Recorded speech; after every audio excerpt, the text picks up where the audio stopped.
warahmatullahi wabarakatuh.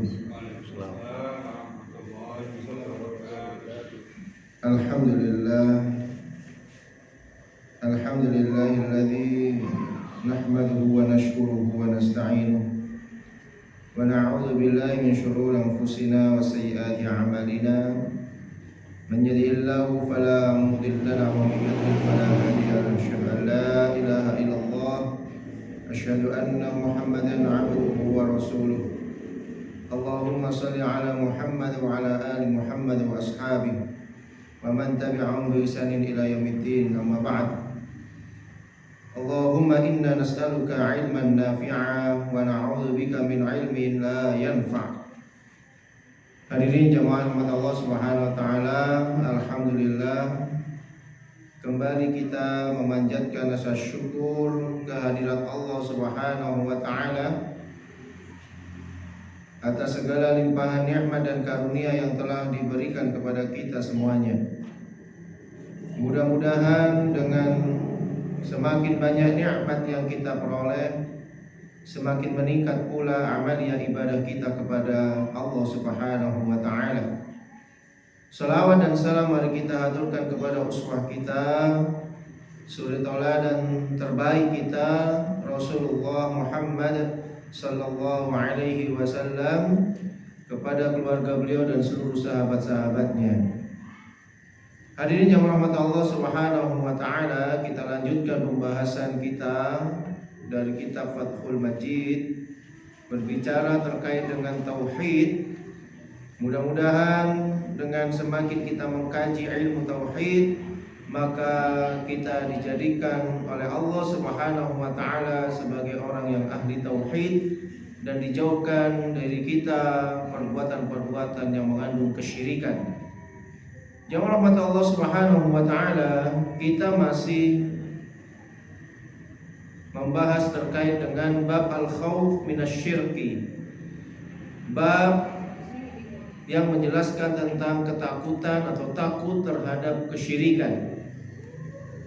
Ada hadis daripada Rasulullah sallallahu alaihi wasallam, akhwafu ma akhafu alaikum asyirka al-asghar, fasuila anhu faqal ar-riya. Di dalam hadis ini Rasulullah sallallahu alaihi wasallam bersabda, akhwafu ma akhafu alaikum asyirka al-asghar, yang paling aku takuti dari kalian adalah syirik kecil. Fasu'ila anhu, maka ditanyakan kepada Rasulullah SAW terkait dengan syirik kecil itu apa.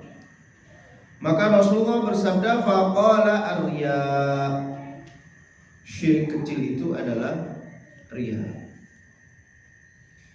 Di sini disebutkan bahwasanya pengarang kitab ini membawakan hadis ini secara mukhtasaran, secara ringkas.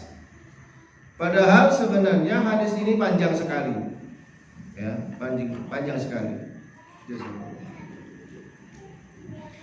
Nah, pengarang kitab ini membawakan hadis ini secara ringkas, padahal sebenarnya hadis ini panjang. Sebagaimana yang diriwayatkan oleh Al-Imam Ahmad, At-Tabrani wal Baihaqi, wa hadza lafdhu Ahmad. Sebagaimana yang diriwayatkan oleh Imam Ahmad, Imam Tabrani, Imam Al-Baihaqi, dan ini adalah lafadznya Imam Ahmad. Haddatsana Yunus haddatsana Laits an Yazid, yakni Ibnul Had, an Amr an Mahmud bin Labid, anna Rasulullah sallallahu alaihi wasallam qala, inna akhwafa ma akhafu alaikum asyirkal asghar. Qalu wa ma syirkul asghar ya Rasulullah? Qala ar-riya. Yaqulu Allah ta'ala yawmal qiyamati idza jaza an-nas bi a'malihim idhabu ila alladhina kuntum tarawuna fid dunya fanzuru hal tajiduna 'indahum jazaa'a. Itu hadis versi panjangnya seperti itu, ya. Yang disampaikan oleh musannif, oleh pengarang kitab ini tadi dipotong hadisnya, ya, disampaikan secara mukhtasar, secara ringkas. Hadis panjangnya seperti tadi. bahwasanya Labid, ya dari Mahmud ibnu Labid, bahwasanya Rasulullah bersabda, inna akhwafa ma akhafu alaikum asyirkal asghar. Sesungguhnya yang paling aku takuti dari kalian itu adalah syirik kecil. Qalu, maka para sahabat bertanya, wa ma syirkul asghar ya Rasulullah? Apakah syirik kecil itu wahai Rasulullah? Qala, maka Rasulullah bersabda, ar-riya, yaitu riya, pamer. Yaqulullahu ta'ala yaumal qiyamati, Allah berfirman pada hari kiamat, idza jaza'an nas bi a'malihim, ketika Allah sudah memberikan pahala kepada masing-masing manusia. Ya, pada hari kiamat ketika Allah sudah selesai urusannya memberikan pahala kepada setiap manusia, maka Allah berfirman kepada manusia-manusia yang riya tadi itu, yang beribadah di dunia ini dengan riya. Apa firman Allah Subhanahu wa taala? Idhabu ilal ladzina kuntum tarauna fid dunya. Pergilah kalian kepada orang-orang yang dahulunya ketika di dunia kalian itu beribadah ingin dilihat oleh mereka. Hal tajiduna indahum jazaa, apakah kamu akan mendapati balasan dari mereka? Nah, rahmat Allah Subhanahu wa taala, ini adalah hadis yang sangat penting buat kita supaya kita bisa menjaga ibadah kita itu betul-betul hanya untuk Allah Subhanahu wa taala. Kalau Rasulullah sallallahu alaihi wasallam saja mengkhawatirkan, ya, khawatir Rasulullah ini, yang aku khawatirkan, yang aku takutkan atas keadaan itu adalah syirik kecil. Di sini menunjukkan bahwasanya hadis ini menunjukkan bahwa Rasulullah SAW itu memiliki sifat kasih sayang, menyayangi umatnya supaya mereka ini tidak melakukan kesyirikan walaupun kecil, ya, tidak melakukan kesyirikan walaupun kecil. Ini menunjukkan bukti kasih sayang Rasulullah SAW. Yang pertama. Yang kedua, hadis ini menunjukkan bahwasanya semua yang dimiliki oleh Rasulullah atau yang diketahui oleh Rasulullah itu semuanya sudah disampaikan kepada umatnya, sampai perkara-perkara yang dikhawatirkan seperti ini. Ya, makanya Rasulullah SAW itu sudah menyampaikan seluruhnya, sudah disampaikan semuanya. Tidak ada yang disembunyikan, tidak ada yang ditutup-tutupi. Semua yang ada pada diri Rasulullah, yang diketahui oleh Rasulullah, kemudian sudah disampaikan kepada umatnya. Kemudian yang ketiga adalah tidak boleh kita itu meremehkan perkara-perkara kecil jika itu merupakan sebuah dosa. Ya, kita tidak boleh meremehkan dosa kecil. Nah, mungkin kalau kita melakukan sesuatu, nggak apa-apalah, ini mungkin dosa kecil saja. Itu tidak boleh. Ya, sampai Rasulullah mengatakan, aku itu sangat khawatir, yang aku takuti dari kalian. Berarti Rasulullah SAW ini sangat khawatir, ya, apabila umatnya nanti melakukan syirik kecil ini. Dan pelajaran yang keempat, bahwasanya akan muncul orang-orang yang ibadahnya itu tidak ikhlas karena Allah, tetapi karena riya, yaitu ingin dilihat oleh orang lain. Jadi kalau riya itu, hormati Allah, itu saat beribadah, ya. Riya itu saat melakukan amaliyah atau saat melakukan ibadah. Kalau sudah selesai, kemudian orang ingin mendengar atau ingin diketahui amaliyahnya, maka itu namanya sum'ah. Kalau sum'ah itu perbuatannya sudah selesai. Orang udah selesai sholat, udah selesai sedekah, udah selesai bantu apa misalnya, donasi misalnya, udah selesai. Nah, kemudian karena tidak ada orang yang memujinya, tidak ada orang yang mengetahuinya, dia pengumuman lah. Nah ini namanya bukan riya, ini namanya apa? Sum'ah. Tapi esensinya sama. Sampai diterangkan oleh Allah Subhanahu wa taala dalam surat Al-Baqarah, ya ayyuhalladzina amanu la tubtilu shadaqatikum bil manni wal adza. Hai orang-orang beriman, jangan kamu batalkan pahala sedekahmu itu dengan sering menyebut-nyebut dan menyakiti orang yang ditolong. Nah, sering menyebut-nyebut ini akan menimbulkan sum'ah. Nah kalau sudah sum'ah berarti rusak sedekahnya, nggak jadi dapat pahala. Atau misalnya kebaikan-kebaikan kita kepada orang lain, kalau kita sering menyebut-nyebutnya, maka akan bisa membatalkan pahala dari apa yang sudah kita lakukan. Maka ada dua hal yang harus kita lakukan dalam kehidupan kita ini. Ya, ada dua hal yang harus kita lakukan dalam kehidupan kita ini. Yang pertama, lupakan perbuatan baik kita. Kalau kita sudah berbuat baik kepada orang, sudah lupakan saja. Ya. Terkait orang itu nanti membalas kita atau tidak masalah, karena Allah sudah mencatat setiap amal perbaikan kita. Setiap amal kebaikan kita sudah dicatat oleh Allah Subhanahu wa taala. Maka lupakan kebaikan kita kepada orang lain. Ini yang harus kita lakukan, ya. Kemudian yang kedua, ingatlah kebaikan orang lain kepada diri kita, supaya kita bisa terus berusaha untuk membalas jasa orang itu, ya. Kalau kebaikan kita kepada orang lain, maka hendaknya kita lupakan. Tapi kebaikan orang lain kepada kita hendaknya kita ingat. Jangan ingat-ingat kebaikan kita tok kepada orang lain. Ya nanti akan muncul yang namanya sum'ah tadi itu, mengungkit-ungkit jadinya. Ya, manna itu adalah mengungkit-ungkit. Nah, hamba Allah Subhanahu wa taala, ini bahaya riya. Yaitu ketika seseorang dia beribadah, tujuannya tidak murni untuk Allah, tapi juga supaya dilihat oleh orang lain. Infak, sedekah juga seperti itu.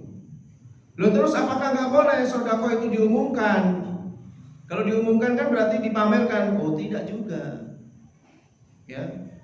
Infak, sedekah itu diumumkan atau tidak diumumkan sama saja. Karena riya itu adalah penyakit hati. Jadi boleh-boleh saja jenengan itu infak atau sedekah itu diumumkan nggak apa-apa. Satu, itu bisa menghindarkan fitnah. Yang kedua, bisa jadi motivasi kepada orang lain. Kalau nggak diumumkan bisa terjadi fitnah nantinya dan kurang bisa memotivasi orang lain. Maka perlu untuk diumumkan, sesekali diumumkan boleh, tapi jangan terus-terusan diumumkan kan gitu ya. Kalau diumumkan terus-terusan nanti khawatirnya sum'ahnya muncul, ya. Kalau diumumkan sesekali nggak apa-apa, itu menghindari fitnah, apalagi orang kaya. Ya, orang kaya sedekah nggak pernah diumumkan, itu terjadi fitnah nantinya. Akhirnya di masyarakat akan berkembang, Pak itu suki tapi nggak tahu sedekah. Lah gak tahu krungu lah sedekah, kayak gitu nantinya. Nah itu akan menimbulkan fitnah. Ya sesekali diumumkan supaya orang tahu, oh iya Pak Iki walaupun suka memberi, suka berinfak. Dan itu juga bisa memberikan motivasi kepada orang lain. Misal orang yang ekonominya pas-pasan tapi dia sedekah, itu bisa memotivasi itu loh. Yang ekonominya pas-pasan saja mau sedekah, apalagi jenengan yang lebih kaya misalnya. Harusnya lebih banyak sedekah. Nah, itu bisa memotivasi. Nah, terkadang kita ini salah persepsi. Kalau diumumkan itu disangka riya. Belum kita itu sudah suka suudzon kepada orang lain. Itu nggak boleh. Ya. Tidak diperkenankan kita itu mudah suudzon. Inna ba'dal dhanni itsmu. Karena sebagian daripada dzon, prasangka itu adalah dosa. Sebagian besarnya prasangka itu biasanya adalah prasangka yang buruk, ya. Jarang melakukan prasangka yang baik. Nah, maka jamaah rahmat Allah Subhanahu wa taala, jadi kalau ada pengumuman orang sedekah infak sekian, Pak ini sekian, Pak Haji ini sekian, ya, itu jangan kemudian dalam hati kita berpikir wah riya orang-orang ini, ya. Kenapa lah sodako harus diumumkan? Tidak, itu bukan riya, ya. Yaitu tadi bisa jadi alasannya karena menghindarkan fitnah. Yang kedua supaya bisa memotivasi orang lain, ya. Nah, tetapi riya itu adalah ketika dalam hatinya memang ingin dipuji oleh orang lain. Makanya untuk mengetahui kita itu riya ataukah tidak, itu coba dites, ya. Kalau dipuji itu bagaimana tindakan kita, kalau tidak dipuji bagaimana tindakan kita. Kalau dipuji semakin melambung, kalau tidak dipuji semakin tenggelam, itu namanya kita masih riya. Yang kita lakukan itu masih senang dengan pujian, ya. Tapi kalau dipuji tidak melambung, ya, dicela tidak tenggelam, nah itu insya Allah orang ini memang melakukan dengan ikhlas karena Allah.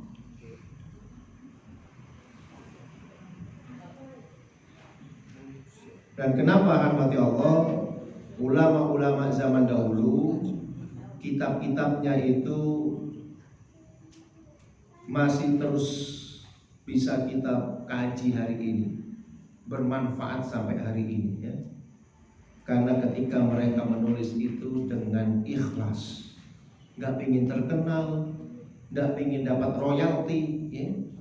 Coba kalau kita bayangkan, kitab Riyadhus Shalihin saja yang ditulis oleh Al-Imam An-Nawawi, kalau bicara masalah royalti, mungkin keturunannya hari ini orang yang paling kaya di dunia. Royaltinya berapa itu? Berapa yang dicetak oleh orang-orang kitab Riyadhus Shalihin?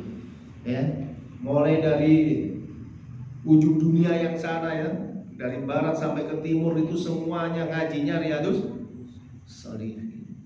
Udah berapa royalti yang bisa didapatkan? Kalau pikirannya masalah royalti, masalah duit, ya. Kalau masalah ketenaran, wah luar biasa. Harusnya Imam Nawawi sudah tenar pada saat itu, sudah tenar. Tetapi mereka itu subhanallah luar biasa, nulis kitab itu betul-betul hati-hati, benar, ya. Bagaimana mereka ini menjaga keikhlasannya. Makanya buah dari keikhlasannya itu Allah jaga hasil karyanya tidak pernah padam sampai hari ini. Dan lebih hebatnya lagi, kitab mereka itu bisa dikaji lintas mazhab. Nah, itu luar biasa, ya.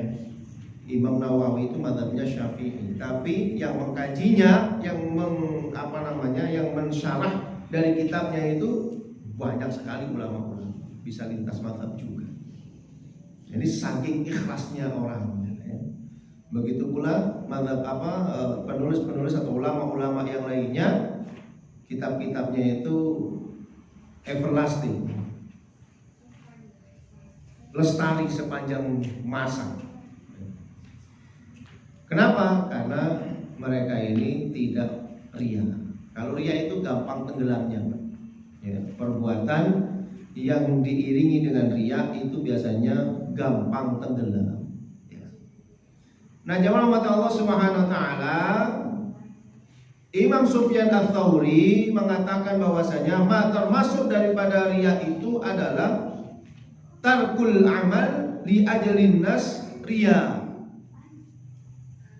Jadi meninggalkan perbuatan karena manusia itu juga riya. Nggak jadi beramal karena manusia itu juga riya. Nah, misal contohnya gini, saya nggak mau ke masjid deh, daripada nanti saya dinilai riya oleh orang lain, akhirnya nggak jadi ke masjid. Itu riya itu sih. Ya, itu riya. Meninggalkan amal disebabkan karena manusia itu juga termasuk riya. Gak jadi sodako misalnya. Wah jangan deh, nanti saya dikatakan orang sok dermawan lah, apalah. Akhirnya gak jadi. Nah itu juga riya juga. Ya. Maka harus hati-hati ya rahmati Allah. Terbersit sedikit saja dalam hati kita ada keinginan dipuji oleh manusia, maka itu adalah riya. Dan perbuatan itulah yang sangat dikhawatirkan oleh Rasulullah SAW, karena amalan itu rusak nantinya.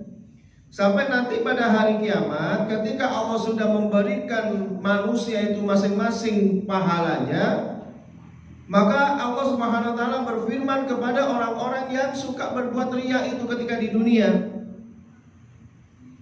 Apa yang disampaikan oleh Allah Subhanahu wa taala kepada orang-orang yang suka berbuat riya di dunia? Idhabu ilal ladzina kuntum tarawuna fid dunya fanzuru hal tajiduna indahum jazaan. Pergi kamu kepada orang-orang yang dahulunya kamu ingin dipuji oleh orang itu. Coba sekarang kamu dapat enggak balasannya? Jadi kita nanti diserahkan kepada orang yang kita riya kepadanya. Kamu dulu ibadah gak karena aku, gak 100% karena aku, ya. Pengen dipuji oleh fulan. Coba kamu sekarang ke sana, kamu dapat gak pahalanya? Nah, gitu. Ya tentu tidak akan kita dapati pahala itu rahmati Allah. Ya, makanya betul-betul kita itu mintalah kepada Allah Subhanahu wa taala agar diberikan hati yang ikhlas. Berat memang. Hati yang ikhlas itu berat. Karena memang sifat dasar manusia itu sangat senang dipuji dan tidak senang kalau dinasehati, ya. Manusia itu loh, sifat dasarnya itu adalah senang dipuji dan tidak senang kalau dinasehati. Coba saja, jenengan.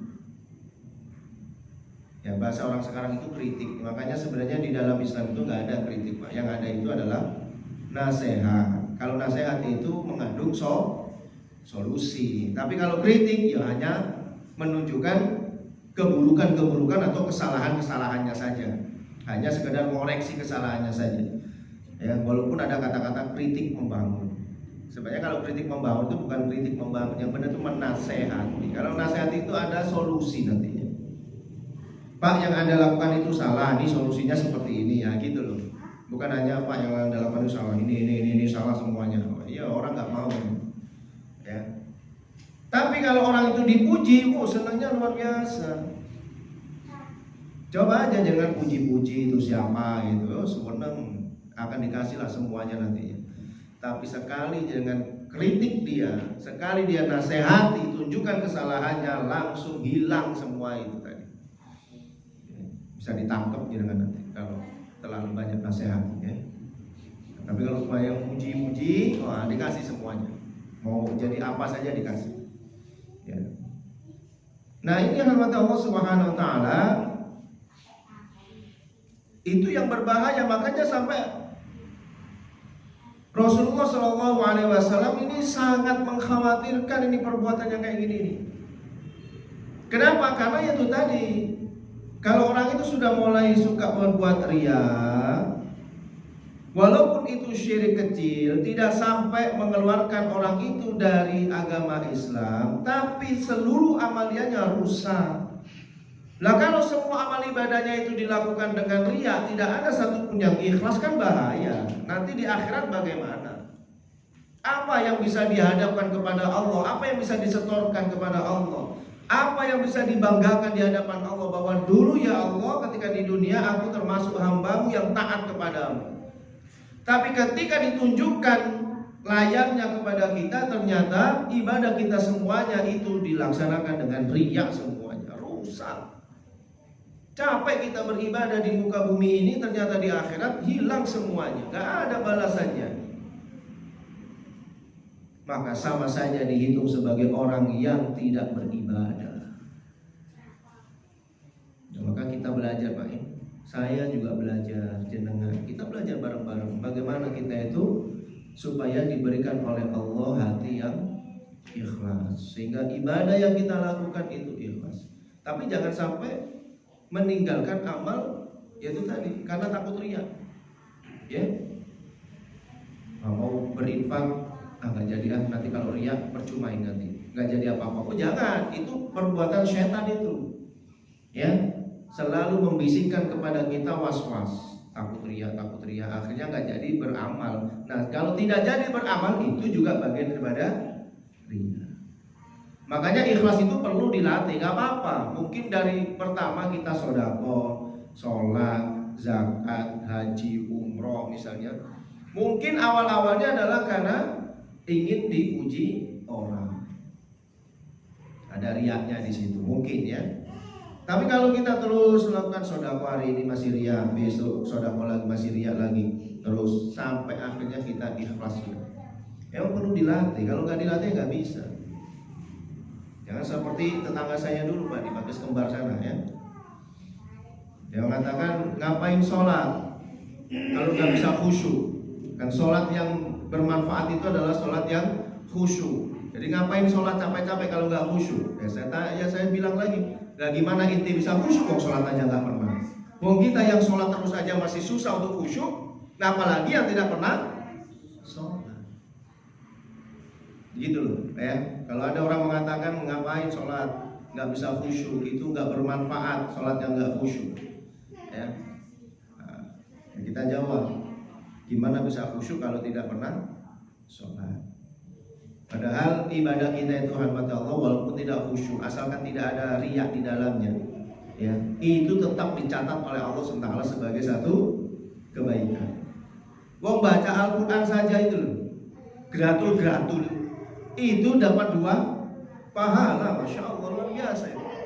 Walladzi yaqra'ul Qur'an wa huwa yatata'ta fihi, dan orang-orang yang membaca Al-Quran terbata-bata, wa huwa syakun, karena kesulitan dalam membacanya, lahu ajron, dia dapat 2 pahala.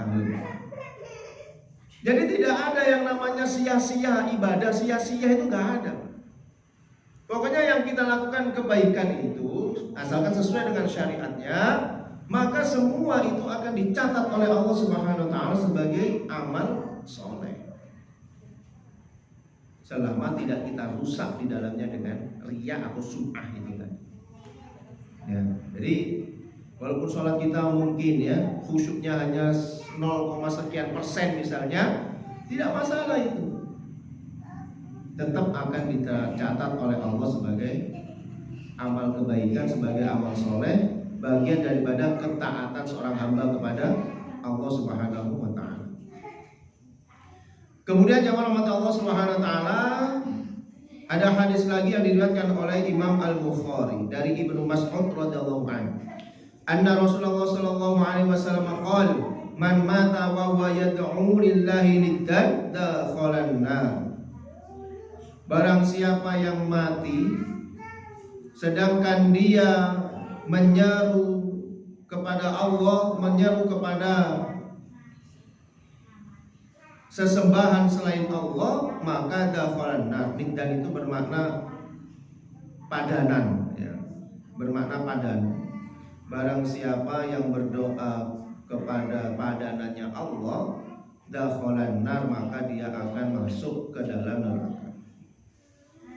Jadi jamaah mata Allah, kalau ada orang yang meninggal dunia, ya, kemudian dia masih melakukan kesyirikan, syirkul akbar ini, maka secara otomatis sudah masuk ke dalam neraka. Ai yaj'alallahu niddan fil ibadah, yaitu menjadikan selain Allah sebagai bentuk ibadah. An yaj'ala lillahi niddan fil ibadah yad'uhu wa yas'aluhu wa yastaghitsu bihi dakhalan nar, yang dia berdoa kepadanya, meminta kepadanya, wa yastaghits, istighatsah kepadanya, maka dakhalan nar, dia masuk ke dalam neraka. Ya, orang yang meninggal dunia sedangkan dia berdoanya itu kepada selain Allah, ya, meminta kepada selain Allah, memohon perlindungan kepada selain Allah, maka orang ini akan dimasukkan ke dalam neraka. Nah, kemudian di sini diterangkan, ya, wa huwa ittikhadun lirrahmani ayyan kana min hajarin wa min insani yad'uhu aw yarjuhu thumma yakhafuhu wa yuhibbuhu kama habbatid diyan. Ya, menjadikan padanan-padanan kepada Allah Subhanahu wa taala itu bisa melalui hajar, batu, kepada manusia, ya, berdoa, meminta, berharap, takut, cinta, ya, kepada manusia, batu, atau yang lain-lainnya. Nah, itu juga bagian daripada syirikan. Maka kita harus membersihkan akidah kita kepada hal-hal yang demikian itu.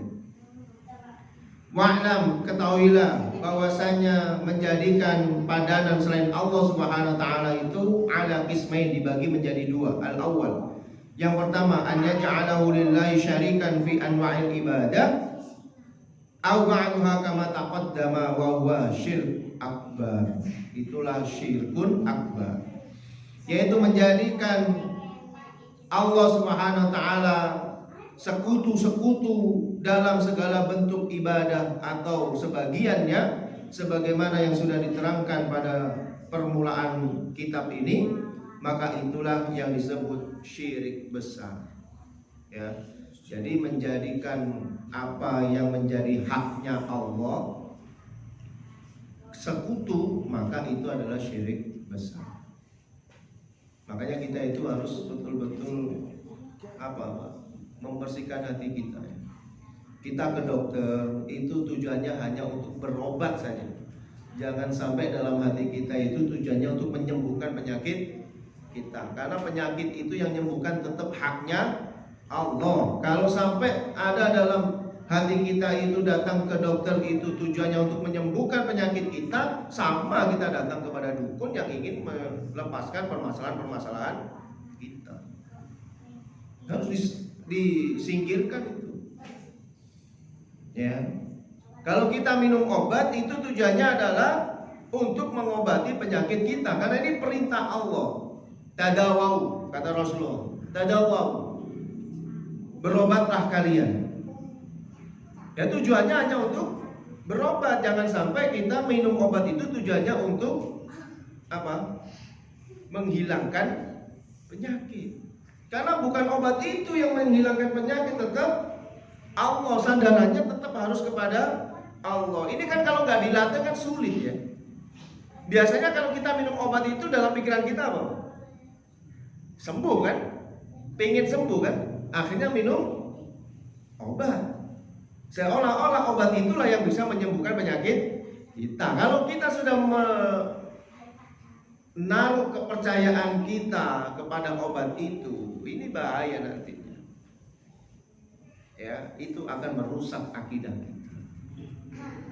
Maka kalau kita minum obat itu, ya, karena misalnya kita sakit kemudian minum obat, yang pertama niatkan itu untuk mengikuti atau menjalankan perintah Rasulullah. Karena menjalankan perintah Rasulullah itu adalah satu kewajiban. Rasulullah bersabda, tadawau, berobatlah kalian. Kalau kita taat kepada Rasulullah berarti juga taat kepada Allah. Yang kedua, ada hak pada tubuh kita itu, kalau sakit memang harus diobati. Niatnya itu saja. Jangan sampai punya niat bahwa kita minum obat itu memang untuk kesembuhan. Karena sesungguhnya yang bisa menyembuhkan itu tetap Allah. Nah, kita kerja juga gitu. Ini berlatih ya. Karena kalau tidak kita latih akan sulit untuk bisa kita amalkan. Kita berlatih, bekerja juga gitu. Kita bekerja itu, rahmat Allah Subhanahu wa taala, adalah untuk menjemput rizki Allah. Karena ini adalah sebuah kewajiban. Tetapi bukan niatnya untuk mendapatkan rizki Allah. Karena rizki itu Allah sendiri yang ngasih, bukan pekerjaan itu. Pekerjaan itu hanya wasilah untuk menjemput rizki Allah. Ya, adapun nanti dapat rizki Allah itu Allah sendiri itu yang ngasih kepada kita. Sehingga kita tidak menggantungkan diri kita kepada menggantungkan rizki kita kepada pekerjaan. Pekerjaan itu yang kita jalankan sebagaimana perintah Allah dan Rasulnya. Disuruh memanajemen yang bagus, ya kita jalankan manajemen yang bagus. Ya, kemudian harus profesional kalau orang Islam, ya kita jalankan sesuai dengan prosedurnya. Kita profesional di dalamnya. Adapun nanti rezekinya seberapa itu urusan Allah. Yang penting kita sudah menjalankan sesuai dengan ilmu, sesuai dengan perintahnya seperti itu. Ya. Nah, ini belajar tauhid dari awal hamdulillah. Supaya apa? Supaya kita nanti itu tidak mudah ta'alluq kepada makhluk. Kalau ta'alluq kepada makhluk itu nanti isinya ruwet semuanya. Ya, sulit kita untuk mendapatkan kebahagiaan. Nggak punya duit akhirnya support. Karena ketergantungan kita kepada duit. Tapi kalau ketergantungan kita kepada Allah Subhanahu wa taala, maka tetap akan ada kebahagiaan di dalamnya. Tapi kan sulit, ya sulit memang. Sulit. Siapa yang mengatakan ini mudah? Memang pahalanya surga. Kalau pahala surga itu yang sulit, Pak. Kalau balasannya kipas angin itu yang mudah. Tinggal daftar sampean ikut di gerak jalan sudah dapat. Ya.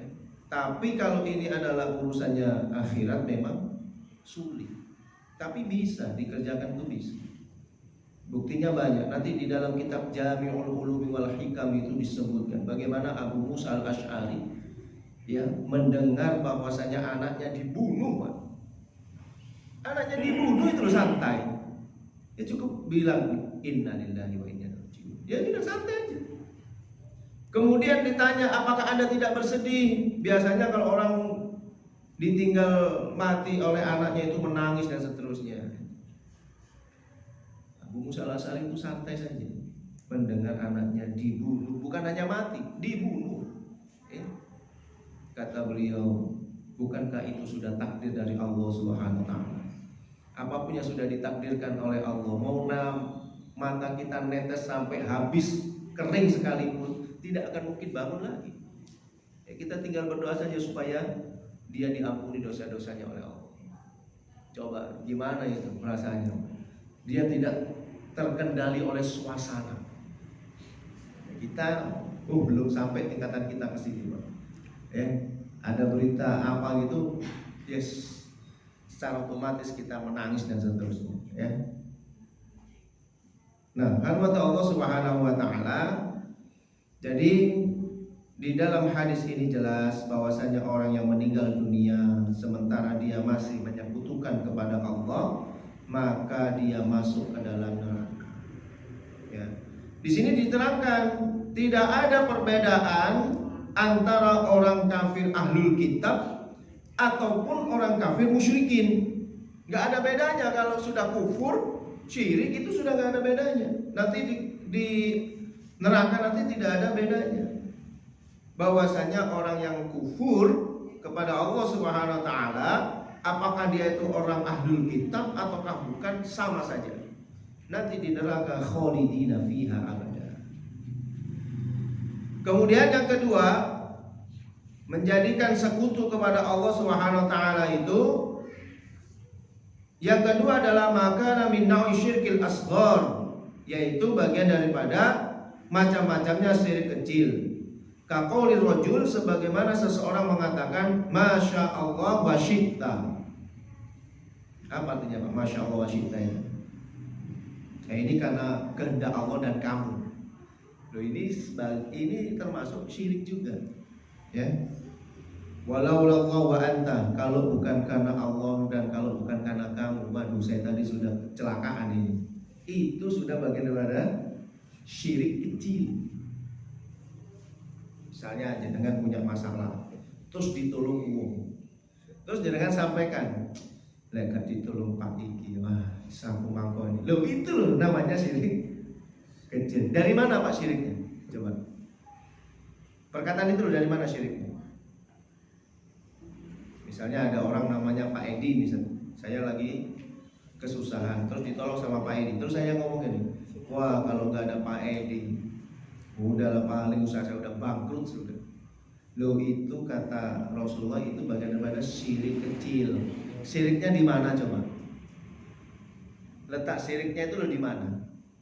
Padahal ucapan cuma segi kayak gitu, tapi dihukumi sebagai syirik kecil. Nah pertanyaannya syirik kecilnya letaknya di mana? Yang salah itu yang mana? Mengucapkan seperti itu. Kalau tidak ada Pak Edi tadi. Iya, kalau tidak ada Pak Edi, usaha saya bangkrut atau saya mungkin udah kecelakaan. Nah kesalahannya di mananya? Menyandarkan keadaan Menyandarkan Pak Edinya tadi. Nah itu tadi, bahwa yang menentukan takdir baik dan buruk kita itu adalah Allah, sementara Pak Edi itu hanya sekedar wasilah saja. Jadi kita cukup berterima kasih saja kepada Pak Edi. Terima kasih Pak ya sudah menolong saya. Sudah gitu, tanpa harus ada keyakinan kalau bukan karena Pak Edi saya bangkrut atau saya kecelakaan. Karena walaupun gak ada Pak Edi pun kalau Allah menyelamatkannya tetap selamat gitu loh maksudnya. Loh perkataan seperti itu bagian daripada syirik kecil. Sering gak kita mengucapkan kayak gitu itu Pak? Tanpa sadar kita itu sebenarnya sering sekali ngomong gitu ya. Wah leka karena musiki masjid iki gak ngadeg. Duh itu bahaya itu. Padahal berdirinya masjid ini sudah ditulis oleh Allah di Lauhul Mahfuz 500.000 tahun sebelum dunia ini diciptakan oleh Allah. Allah kan menciptakan pertama kali itu kolam, pena. Kemudian oleh Allah disuruh tulis. Apa yang harus saya tulis? Semuanya. Itu di zaman azali, di zaman ketika Allah belum menciptakan alam semesta. Tulis semuanya. Sampai kejadian kita mau melangkah kemana, itu nanti kamu ketabrak kah, enggak, diselamatkan, semuanya sudah. Cuma Allah akan mengirimkan orang-orang untuk menjadi wasilah penolong kita, gitu loh. Makanya kalau ada orang menolong kita itu cukup dengan mengucapkan terima kasih saja. Ya, terima kasih ya sudah menolong saya, masya Allah. Semoga apa yang kamu lakukan ini memperoleh kebaikan-kebaikan, dibalas oleh Allah, jazakallah khair misalnya.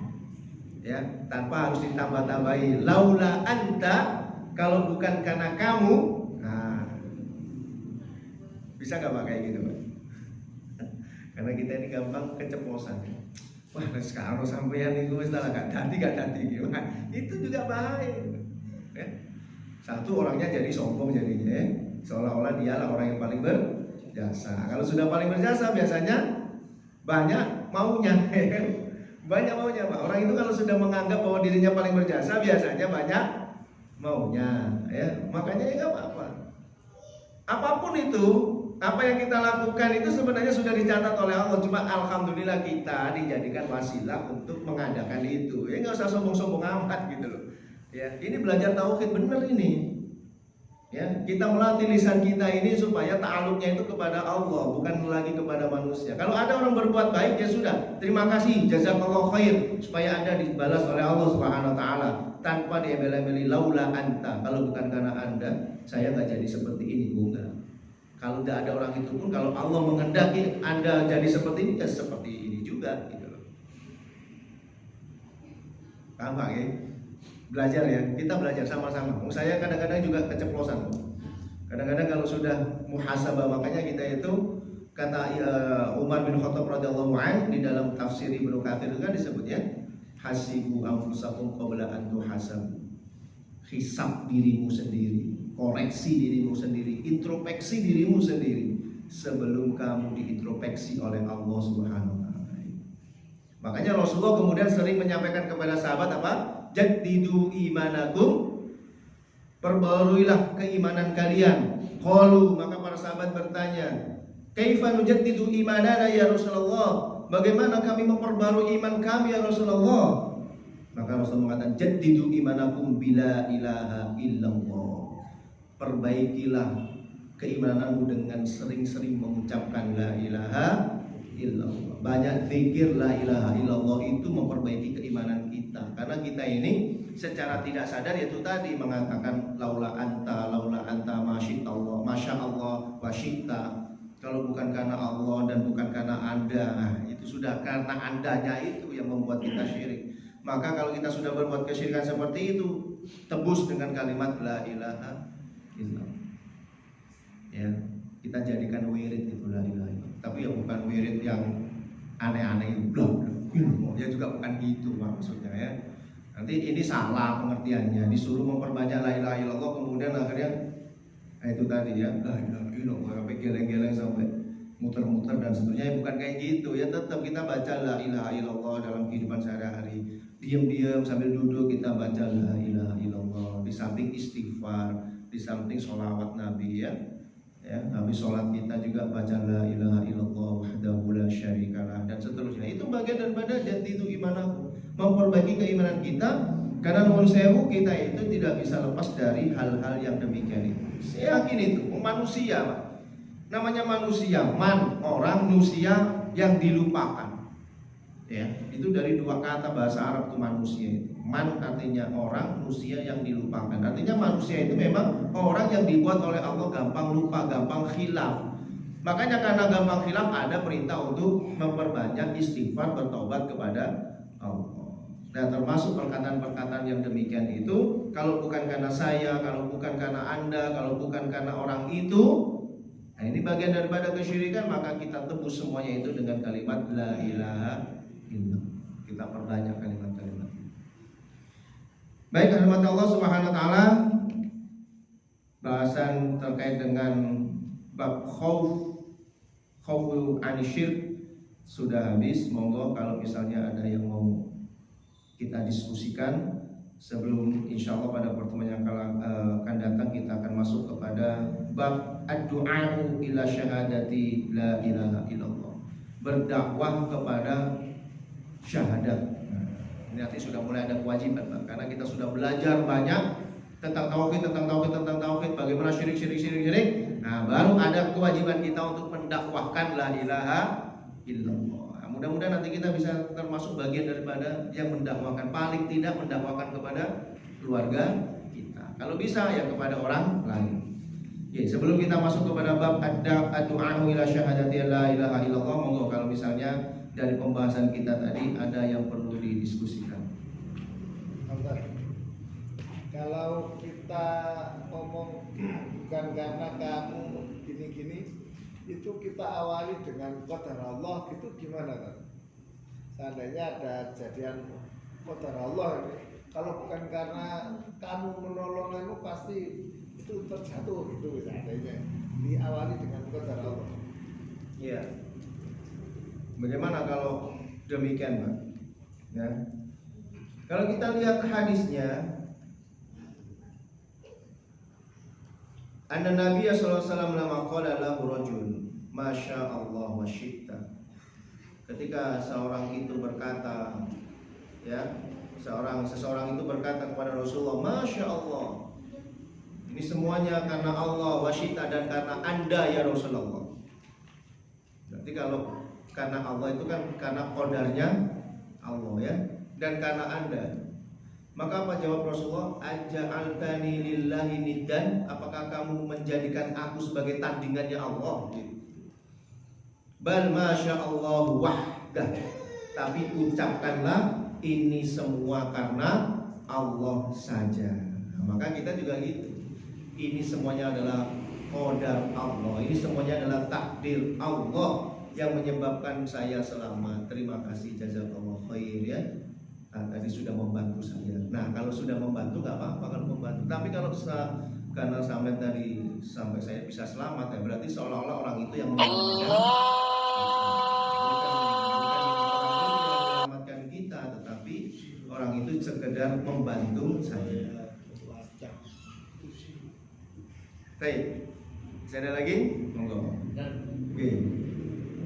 Ketika kiamat datang, ketika seluruh yang hidup akan mati kecuali Allah. Kemudian manusia ruhnya mati atau tidak? Satu. Yang kedua, ketika setelah ditiup yang kedua, berarti dibangkitkan dari Lah buminya kan sudah hancur. Kemudian dibangkitkan dari mana, Pak? Masih. Masya Allah, ini pertanyaan yang luar biasa ini Pak, terkait dengan hari kiamat.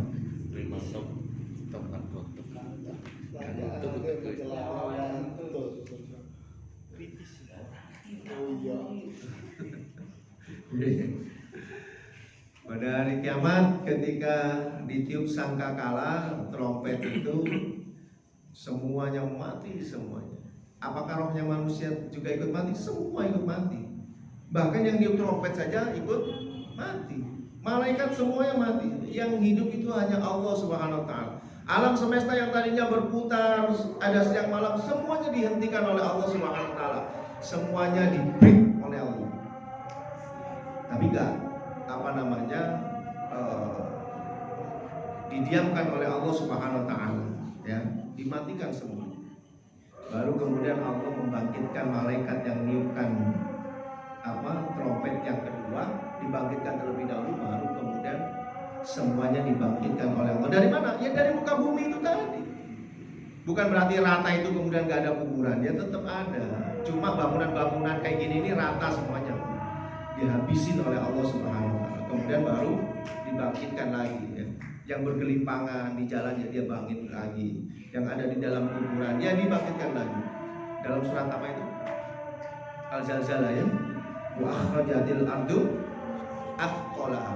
Bumi mengeluarkan beban beratnya. Berarti yang ada di dalam perut bumi juga dikeluarkan. Kubur-kubur orang-orang yang mati sudah dikubur di dalam bumi juga akan dikeluarkan semuanya. Yang tergeletak di atas tanah dikeluarkan juga, dibangkitkan juga. Nah, seperti itu.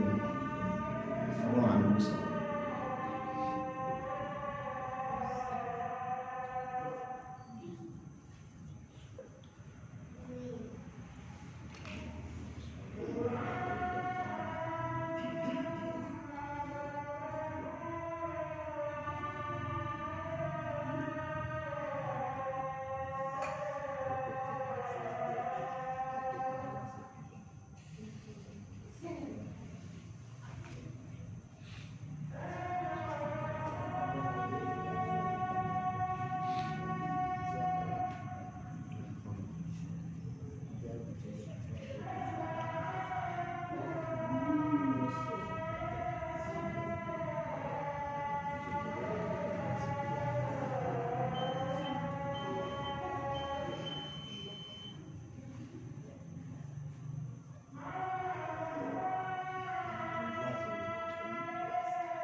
Semoga masih ada yang mau ditanyakan. Oke. Sepertinya sirik kecil ini mungkin banyak tak disadari sama manusia. Terus apa kata kuncinya supaya kita bisa terhindar atau menghindarkan diri dari sirik kecil? Kata kuncinya apa gitu? Ya, insyaallah. Khususnya bagaimana gitu? Oke, insyaallah biasa ya. Jadi betul Pak. Kita itu memang tidak pernah bisa lepas dari yang namanya syirik kecil. Makanya itu sangat dikhawatirkan oleh Rasulullah SAW gitu loh ya. Sangat dikhawatirkan oleh Rasulullah karena memang itu akan sulit manusia untuk bisa menghindarkan hal itu. Makanya tadi kata kuncinya perbarui iman kita itu dengan sering-sering membaca kalimat la ilaha illallah. Karena pasti kita tidak akan bisa terhindar itu. Sama dengan kita tidak akan mungkin bisa terhindar dari perbuatan dosa. Kata kuncinya untuk menghindarkan dosa apa? Ya istighfar, banyak istighfar. Ya. Karena kalau menghindarkan dosa 100% pure ya nggak bisa. Kita ini bukan makhluk yang maksum ya. Tetap akan berbuat dosa. Sama dengan yang seperti ini. Asalkan jangan kita kemudian melakukan syirik besar gitu aja ya. Kalau syirik kecil itu ya akan selalu dilakukan seperti itu. Tetapi maka hendaknya kita membaca kalimat la ilaha illallah. Kalau kita menghindarkan 100% ya sudah. Tapi ya itu harus tetap kita usahakan. Yaitu tadi paling tidak ketika terjadi apapun kita ditolong oleh orang lain cukup ucapkan apa? Jazakallah khair, terima kasih. Bukan diembel-embeli dengan kalimat kalau bukan karena sampean saya tadi sudah. Nah, tambah-tambahan itu kita berlatih itu. Ya, karena itu sudah terbiasa kadung gampang sekali terlontar. Maka itu juga harus kita biasakan jazakallah khair. Terima kasih Pak sudah nolong saya. Terima kasih Pak sudah membantu kami. Terima kasih Pak sudah menyediakan sudah infak kepada yayasan kami. Ya udah gitu aja. Bukan karena kalau bukan karena Bapak yang datang ke sini, anak-anak yatim semuanya pada kelaparan semuanya ini, masya Allah bantuan Bapak. Ini nggak usah terlalu lebay lah ya. Karena orang ini datang atau tidak, kalau Allah ngasih makan ya tetap aja Allah ngasih makan gitu loh. Allah kasih kenyang ya tetap aja kasih kenyang. Mungkin juga tidak mengirim Bapak ini atau mengirim orang lain juga bisa-bisa saja gitu kan. Makanya kalau ada orang membantu kita cukup kita ucapkan jazakallah khair. Ini juga untuk latihan supaya kita terhindar dari syirik kecil. Ketika kita sholat misalnya supaya terhindar dari syirik kecil yang berupa riya, ya kita berdoa kepada Allah supaya dikasih hati yang khusyuk, hati yang ikhlas, ya. Tidak peduli sudah di samping kita itu siapa saja, ya. Karena kita yakin bahwa mereka juga sama-sama menghadap Allah, nggak mungkin juga akan melirik kepada kita, kan gitu ya. Nah, seperti itu saja. Tapi kalau menghindari 100% ya sulit. Nah, makanya supaya tetap tidak dihitung sebagai kesyirikan itu tadi, kita perbanyaklah dengan mengucapkan kalimat la ilaha illallah. Demikian.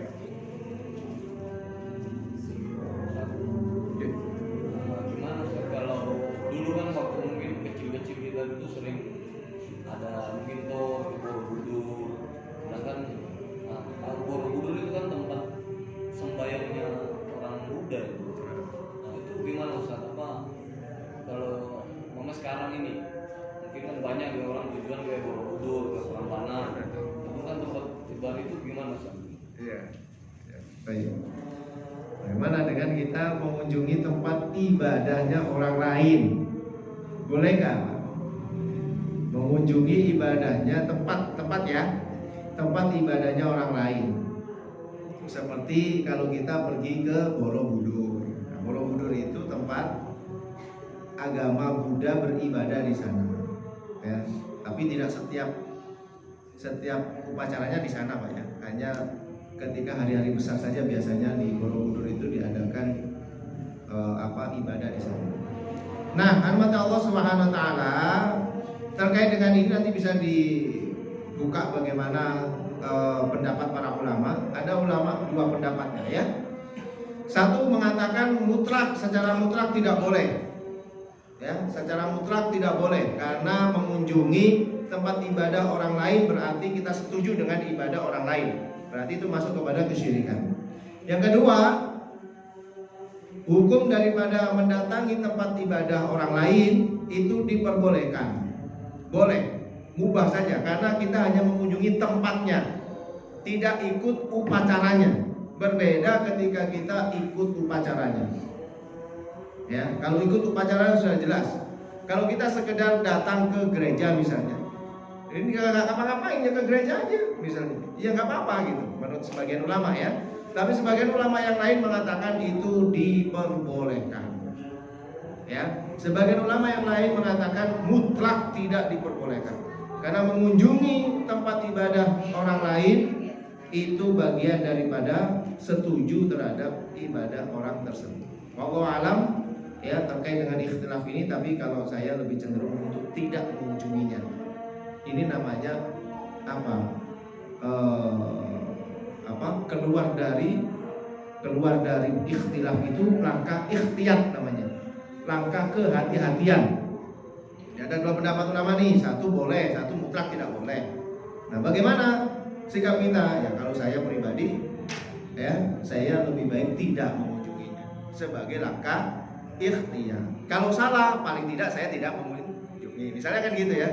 Kalau benar, ya nggak ada masalah dong. Saya nggak mengunjungi juga nggak apa-apa kan? Kan bukan juga ibadah gitu loh. Tapi kalau kita mengunjungi ternyata salah, berarti dosa.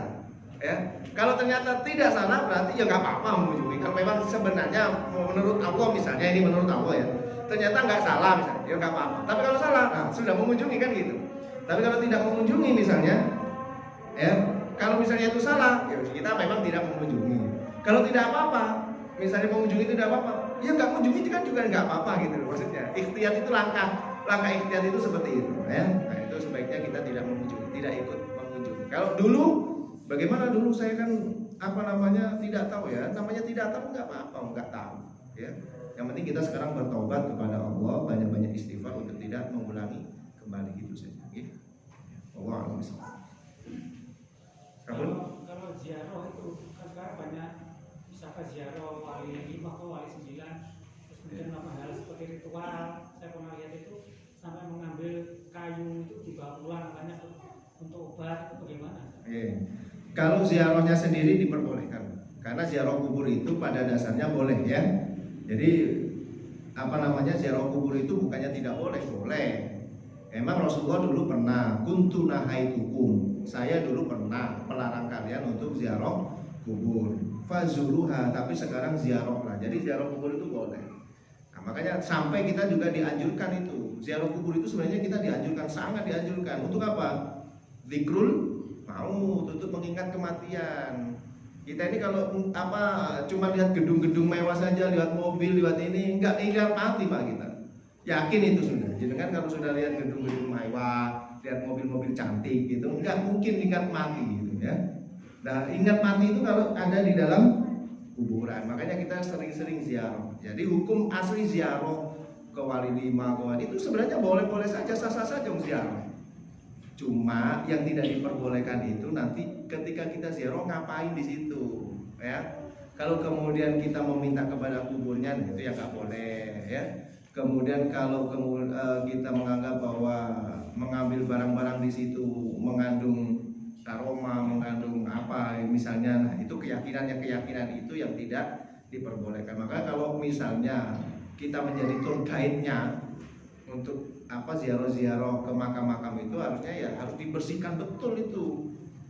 Ya, sampaikan Pak Bu, kita nanti ke sana ziarah itu tujuannya adalah kita zikrul maut, mengingat kematian bahwa kita juga akan mati seperti mereka. Hebat apapun mereka itu, sakti sebagaimana cerita-cerita orang dia sakti, ditombak enggak tembus misalnya apalah misalnya ya, toh tetap akan mati, dan ketika mati itu tetap harus mempertanggungjawabkan ya seluruh amalnya kepada Allah Subhanahu wa taala. Kita nanti juga akan seperti itu. Sehebat apapun kita, sekuat apapun kita akan mati. Yang kedua, kita berdoa kepada Allah supaya di kubur itu juga diampuni oleh Allah. Toh mereka juga manusia biasa saja. Jadi kita tujuannya ke sana cukup dua, zikir maut, kemudian doakan kepada Allah atas kesalahan-kesalahan orang-orang tersebut. Selesai. Tapi kalau nanti kita ke sana, kalau ada batu diambil, itu nanti jadi keberkahan. Nah, ini nggak boleh Pak, ini nggak boleh. Ini berat, ini sudah berat, betul berat. Ya, jadi kalau kita diminta untuk jadi tour guide, itu yang disampaikan. Oh, itu kesempatan kita untuk berdakwah itu. Ya, tujuan kita ke sana zikrul maut. Yang kedua, doakan mereka yang mati itu juga manusia biasa yang punya banyak kesalahan. Kita doakan. Ya, itu juga sebagai balas jasa kita kepada mereka. Atas perjuangan mereka lah kita bisa mengenal Islam, kan gitu ya. Atas perjuangan mereka juga kan kita mengenal Islam itu kan. Atas dakwah-dakwah mereka juga kita mengenal Islam. Maka kita doakan kesalahannya mudah-mudahan diampuni oleh Allah, kebaikannya mudah-mudahan diterima oleh Allah. Cukup, sudah itu aja. Setelah itu jangan beli-beli, terserah gitu ya. Namanya juga wisata ya. Namanya wisata ziarah, tapi agak racu bahasanya. Wisata tapi ziarah. Ya ziarah saja. Oh, wisata religi. Wisata religi, Masya Allah.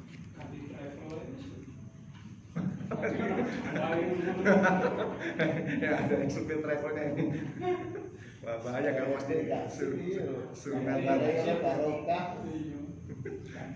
Ya, gak apa-apa travel tapi ditulis tidak menerima tour guide yang ini ya, wisata religi dan seterusnya. Jadi gue Pak ya mudah-mudahan dosa-dosa kita senantiasa diampuni oleh Allah Subhanahu wa taala, diri kita, keluarga kita dijaga oleh Allah Subhanahu wa taala, keakidah kita, tauhid kita diselamatkan oleh Allah sehingga kita nanti bisa berjumpa dengan Allah kembali di dalam surga-Nya. Amin ya rabbal alamin. Subhanakallahumma wa bihamdika asyhadu an la ilaha illa anta astaghfiruka wa atubu ilaik. Assalamualaikum warahmatullahi wabarakatuh. Waalaikumsalam warahmatullahi wabarakatuh.